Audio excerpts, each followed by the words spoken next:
as regards to who is really doing fantasy economics or voodoo economics and who's doing something real.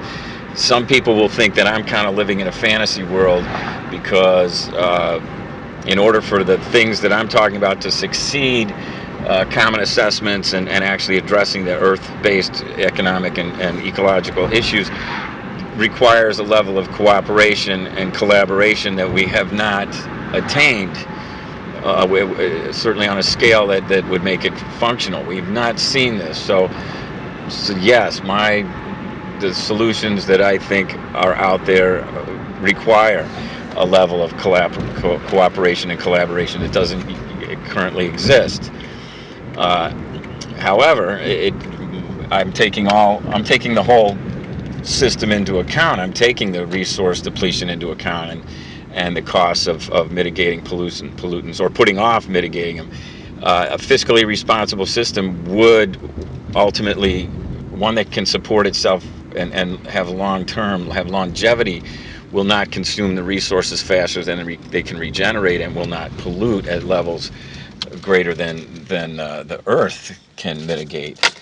Um, you know, so the guy that sounds fanciful, me, is actually the only one who's got a plan that deals with reality. These guys don't. These individual ideologies, libertarianism, Ayn Rand philosophy, uh, which taken simply to just follow the money, the profit motive will be a vector for positive change.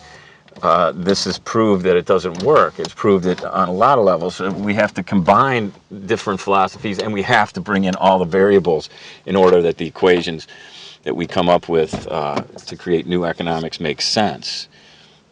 Alan Greenspan goes to Congress several years after he retires. Now, Alan Greenspan was perhaps the highest level devotee of Ayn Rand philosophy. Take the bounds off the free market. Let the free market run free, and the profit motive will cause positive change. Those who create profits and for themselves will then. The idea is that they will create a wave, and this wave will lift all boats and be good for everybody. Well, he comes to Congress in tears a few years after he resigns and says, "We had it wrong." Alan Greenspan, devotee of Ayn Rand, says, "We had it wrong," because what they had wrong was that the free market, just like a government out of control, a free market out of control doesn't make good decisions. It's not, you have to connect the dollar, you have to connect the profit motive to the values, to the structure, to the things that maintain a structure for a long-term economy, which are the resource base. They really are connected directly to the ecological fabric. You support the ecological fabric. You maintain it, you regenerate it, you maintain it. You have a long-term, fiscally responsible economy that can really work. All you have to do is take capitalism and connect it to the earth-based realities and these earth science equations, the physics, the math, the chemistry, biology. You connect economics to those other sciences, and then you have economics that works. You have structural economics, you have regenerative economics, you have hope, and it requires a level of communication, cooperation, and collaboration that we have not seen before.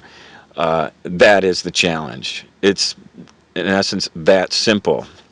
It's obviously that complicated because we've been honing ourselves for decades, years, epochs, about war is the answer, about competition is the answer. I would suggest that the new paradigm is a vigorous cooperation, replacing global competition and competition in general.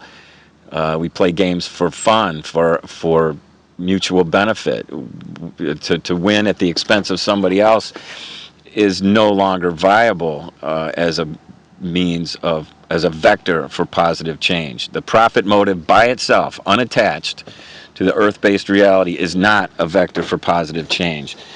It has led to chaos, and it will lead to more chaos unless we connect it. That's all we have to do. A freaking men.